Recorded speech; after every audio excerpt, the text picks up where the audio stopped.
Hi guys, welcome once again to my channel. My name is Tsohatso Malepe and you have just landed on this particular video because I want to reassure you that all of the passion that's manifesting as anger has a purpose. Indeed it does. So let's get into today's video.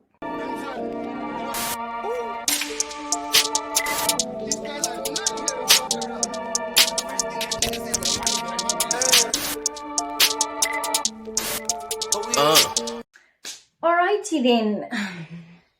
So like I was really struggling to find some time to record this video. If I was going to wait until there was a perfect moment, this video was never going to come out.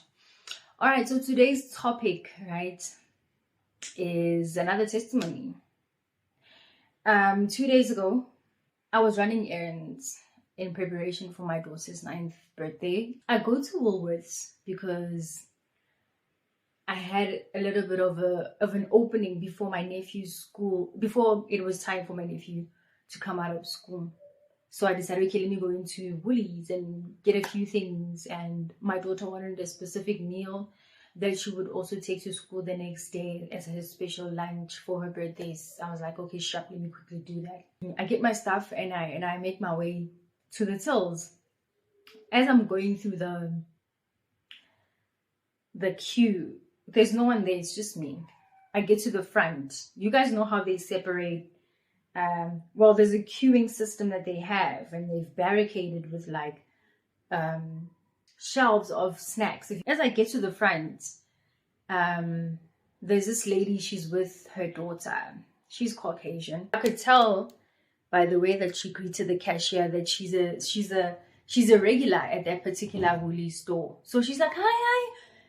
She even she goes ahead of me and then she gets assisted. And I'm looking at the cashier like Kanjalunji. Like I said it out loud. I was like Kanjalunji, like broad daylight. So I go to that lady and I ask her, like, what is it about that particular till? What's so special about the till? Is it like, what's happening there? Like, you know, I'm trying to understand why it is that the lady got to go ahead of me, because I got there before her. All she had to do was like put on a smile and say hi and be noticed, but then she was helped before me, which always like irks me. It doesn't matter where I am. Fair is fair, right? So anyway, she's like, oh, I don't know. I'm like, oh, okay, so on the basis that she's this tone, she's gonna get served first.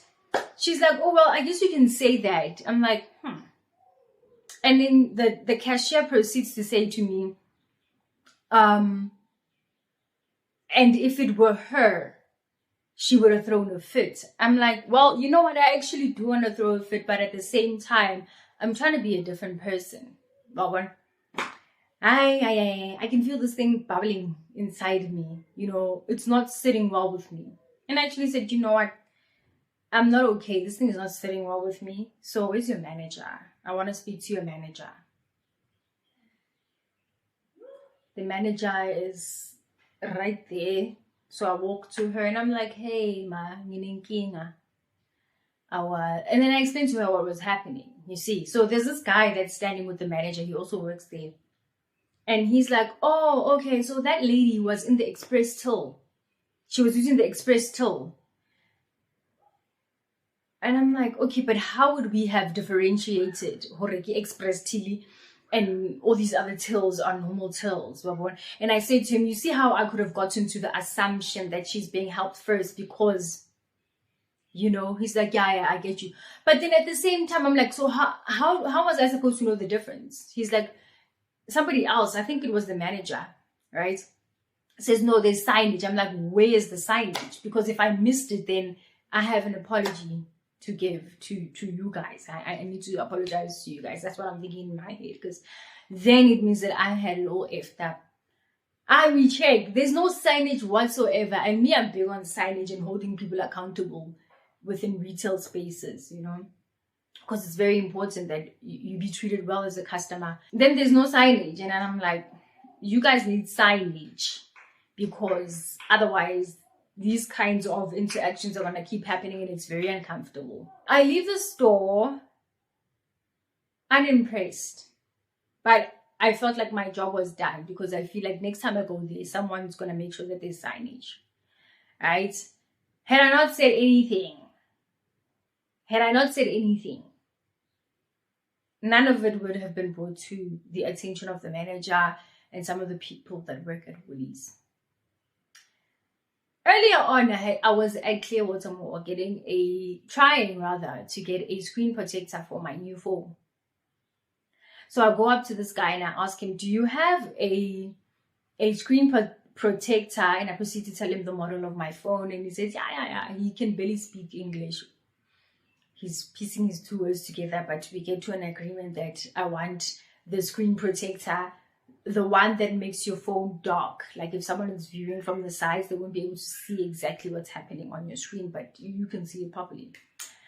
Then he proceeds to tell me that, he tells me the price, and I'm like, okay, cool, sharp, we can do that. We agree on the price. Yeah, he's now measuring the camera, the two cameras, the two front cameras, so that he can cut out the screen protector bit, in order for me to still take proper pictures, because that particular screen protector will then make the pictures dark. And in my mind, I'm like, does this guy actually understand what he's doing right now? Because clearly the screen protector is not for the model of handset that I have. I mean, if you have to cut out a piece so that the cameras, already I was getting, because once again, I had a little bit of a slot. I wanted to do some things. I wanted to run errands in the mall, and I happened to stop there by him because I thought, you know what, I need to protect my screen. This phone is new, and Murphy's Law, and I didn't want my screen cracking on me. Brand new screen. Anyway, sharp.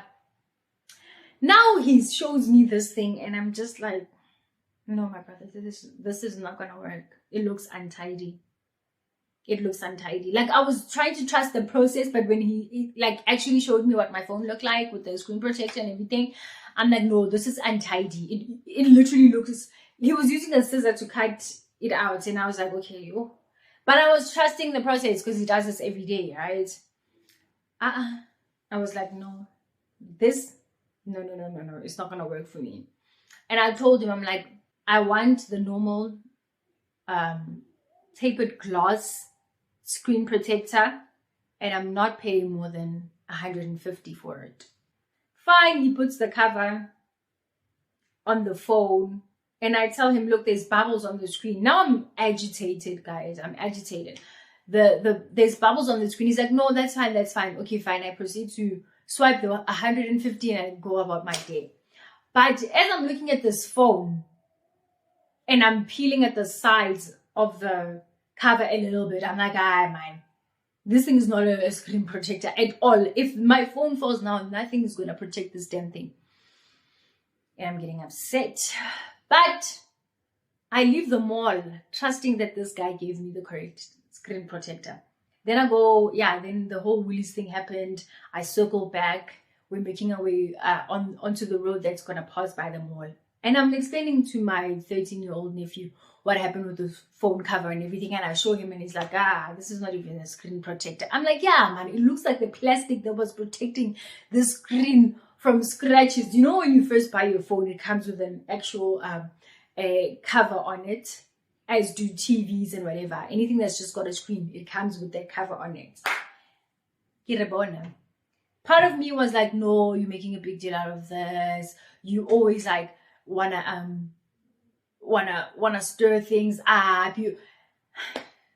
I was going, like, my mind, I was telling myself, I was giving myself reasons as to why I shouldn't go back to that guy and ask for my money back. But at the end of the day, I was like, you know what? That's 150 rand that belongs to me. And at the end of the day, I must be happy with what I paid for. I get into the parking lot of the mall, and I'm trying my best to, like, reason with this guy and not like get upset while I'm doing it. So I walk up there and I say, my guy, this is not a screen protector. What's going to happen is that you are either going to give me a refund, or I want the normal tapered glass screen protector for the model of this phone that I have, the one fit for the phone that I have. And I'm saying to him, this is not going to protect my screen. It's not. It's just not going to work, because this is the cover that my phone, when I gave it to you, this is the cover that it came with. He didn't really argue with me much. He proceeded to go to his till and count out 150 in cash. And he gave him my money. And I left. Had he not given me my money, I was going to go to center management to let them know that this guy is messing with the reputation of their mall, because he's selling people things that do not align with what they asked for. And that's not okay with me, So after that whole ordeal, because I was expecting for there to be some resistance from this guy, and there really wasn't much. And I get to the car and I think to myself, and I have an epiphany. I'm like, okay, cool. I'm such a passionate person about, fairness in general. And if I feel like if I feel like people are being treated unfairly in my presence, trust that I will say something about it. And I'm like, as much as I struggle with maintaining composure in certain situations, the fact that certain people in my life have benefited from me speaking out, it means that there's a purpose for the passion that I have for fairness and people being treated the right way, people doing the right things. I was reminded by those two incidents that I need to continue to have the uncomfortable conversations with myself and then share with you guys the challenges of trying to respond to triggers in a more composed manner. I'm going to continue to do that work. Just channel the passion in a manner that's not draining to me. I honestly would be more at peace, So for me, it was such a profound moment. I know it sounds like whatever, somebody watching this video, but it was so affirming for me. It was the reassurance that I needed, that actually you made the right decision to go back and ask for what's rightfully yours. Actually, you made the right decision to confront a situation that was not fair in any way, so that the people that come after you can benefit from you opening your mouth and speaking up against unfairness. It's not a bad thing that you are passionate. There's a purpose for your passion. You just need to find the right outlet, the right way to use this passion that resides inside of many of us. I was misunderstood for so long. Even I misunderstood myself, because I didn't understand why you're always so angry. It's so tiring, And last week was magical for me. And I wanted to speak to you guys about that today. You are going to change the world. You're going to change one person at a time with the energy that you have.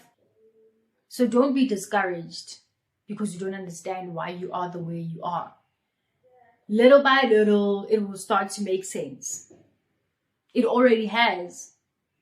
So don't forget that your passion has a purpose. We just need to find the right way to use it. Much love to you guys, and I hope that you're doing good. I'll see you on the next one. Thank you so much to all 58 of my subscribers. I do love you. Spread the word about the channel, the good things that we are doing right here. See you on the next one. Bye.